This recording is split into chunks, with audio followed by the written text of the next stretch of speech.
And so this is the second video. I will tell you how to learn the RFID wristband to this immunity. Okay, it's learning button. Press it once time, and lose your hand, lose your finger. Yes, yes, yes. Okay. Wait almost 3 seconds. You will hear beep. It executes learning status. Let me try if it is successful learning. Okay. Yes. Don't like this. Don't like this. Okay. Don't like this. Okay. This is white cap lockware. A toss is 12 pole.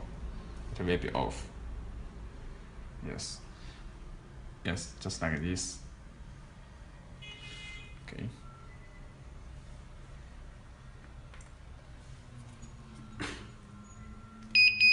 Just like this.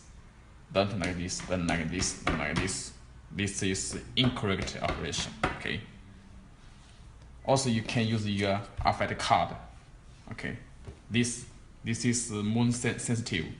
Let me turn off that. Okay. And on this rfid type card. Press one time. Yes. Wait, and you will hear beep times. Like this. Yes, like this. Let me try. Okay. It must be RFID status. Yes, very easy. Thank you.